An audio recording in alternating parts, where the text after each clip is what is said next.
परमात्मा परमब्रह्म श्री कृष्ण ही जगत का आधार है। वही आदि है, वही अंत है। उसी के निर्देश से सारे संसार का संचालन होता है, संसार गतिशील होता है। सृष्टि के आदि में भी वही थे और अंत में भी वही रहेंगे। श्री कृष्ण राधा के साथ गोलोक धाम में सदा विराजमान रहते हैं। श्री कृष्ण अनादि है, अनंत है। आज हम इस बारे में बात करेंगे कि भगवान कृष्ण गोलोक धाम से पृथ्वी पर क्यों अवतरित हुए, पृथ्वी पर श्री कृष्ण का जन्म कैसे हुआ।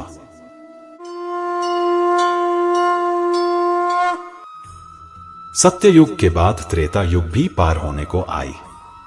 धीरे धीरे द्वापर युग सामने आने लगे। उस समय पृथ्वी पर अन्याय, अधर्म, अत्याचार, अनाचार तथा हिंसा बढ़े लगे।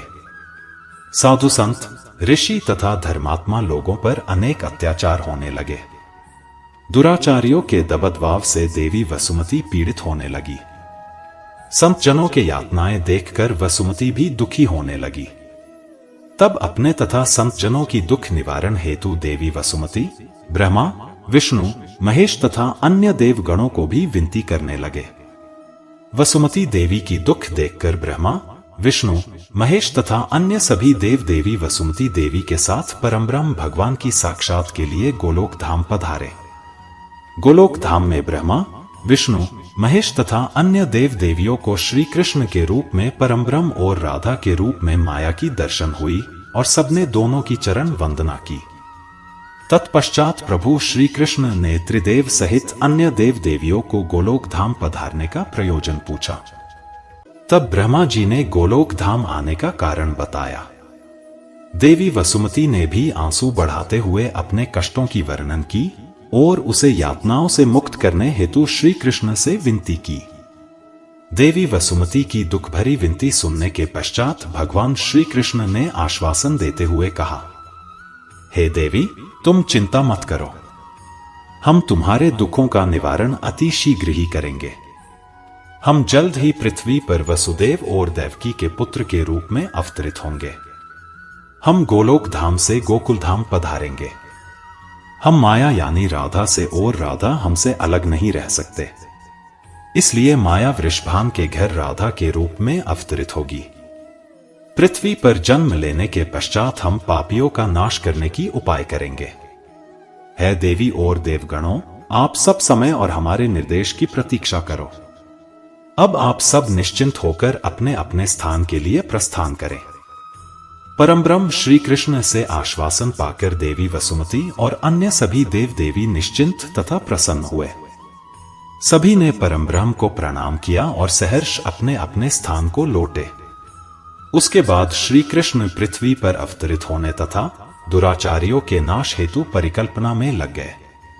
उसी परिकल्पना को वास्तविक रूप देने हेतु श्री कृष्ण ने विष्णु, महेश, देवराज इंद्र, यमराज, सूर्यदेव, वायुदेव आदि बहुत से देवता और देवियों को भी पृथ्वी पर अवतरित होने की निर्देश दिए।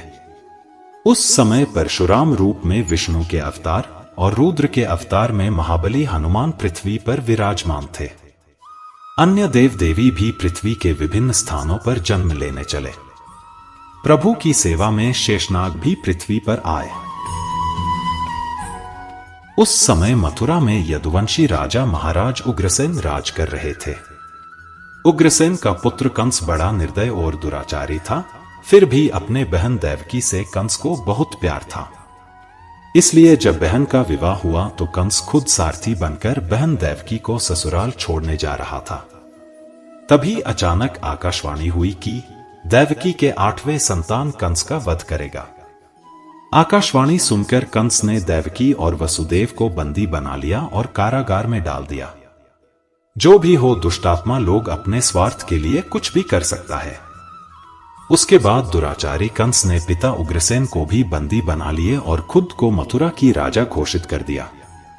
कारागृह में ही देवकी ने 6 पुत्रों को जन्म दिया और कंस ने सभी को मार डाला। देवकी के 7वें गर्भ में शेषनाग पृथ्वी पर अवतरित हो रहे थे, परंतु भगवान श्री कृष्ण के निर्देश पर माया ने उसे वसुदेव जी की पहली पत्नी रोहिणी के गर्भ में स्थानांतरित कर दिया, जो बलराम के रूप में जन्म लिया। उसके बाद स्वयं परमब्रह्म श्री कृष्ण पृथ्वी पर अवतरित होने का समय आया। उस रात घना अंधेरा छाया हुआ था, जोरों से वृष्टिपात भी होने लगा। चारों ओर भीषण सन्नाटा था। माया के प्रभाव से कारागार के प्रहरी भी नींद से लुढ़क गए। तभी मध्य रात्रि के समय परमात्मा प्रभु श्री कृष्ण देवकी के गर्भ से पृथ्वी पर अवतरित हुआ। उस दिन भाद्र माह के अष्टमी तिथि थे, इसलिए भाद्र मास के अष्टमी तिथि के दिन भगवान श्री कृष्ण की जन्म के उपलक्ष्य में हम सब जन्माष्टमी उत्सव मनाते हैं। श्री कृष्ण की जन्म के समय पृथ्वी पर हर कोई निद्रा में अचेत थे। कुछ क्षण बाद वसुदेव जी निद्रा से जागे। उसने इधर उधर देखा तो उनकी दृष्टि पुत्र के रूप में प्रभु पर पड़े। तभी आकाशवाणी ने वसुदेव जी से कहा कि तुम इस बालक को गोकुल में नंद जी के घर छोड़ आओ और वहां से अभी अभी जन्मा कन्या को यहां ले आओ। तत्पश्चात वसुदेव के हाथ पेड़ से स्वतः ही बेड़ियां खोल गई और कारागार के सारे द्वार भी खोल गई। फिर वसुदेव जी ने कारागृह के अंदर मिला कुछ कपड़ों से लपेटे समेटे प्रभु कृष्ण को गोद में उठा लिया और गोकुल के लिए निकल पड़े। उस समय गोकुल में भी सब लोग निद्रा में अचेत थे, इसलिए मथुरा से गोकुल तक आने जाने पर भी किसी ने वसुदेव जी को नहीं देखा। वसुदेव जी जाकर सीधा अपने मित्र नंद के घर पहुंचे। वहां यशोदा के गर्भ से एक कन्या ने जन्म ली थी। तो वसुदेव ने अपने पुत्र को यशोदा के पास छोड़ा और उस कन्या को उठाकर वापस मथुरा के कारागार में पहुंच गई। कुछ समय बाद पृथ्वी माया से मुक्त हुई। तभी कारागार के प्रहरी भी जाग गए।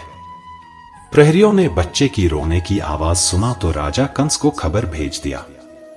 राजा कंस अविलंब कारागार में पहुंचे और देवकी से बच्ची छीन ली। देवकी ने कन्या होने के कारण बताकर बच्ची के जीवन रक्षार्थ कंस से बहुत मिन्नतें की, परंतु पापी कंस ने उस बच्ची को भी नहीं छोड़ा। तभी उस बच्ची ने कंस के हाथों से छुटकर देवी माया का रूप धारण किया और कंस से कहा, है पापी कंस, तेरा संहार करने वाले काल ने पृथ्वी पर जन्म ले लिया है।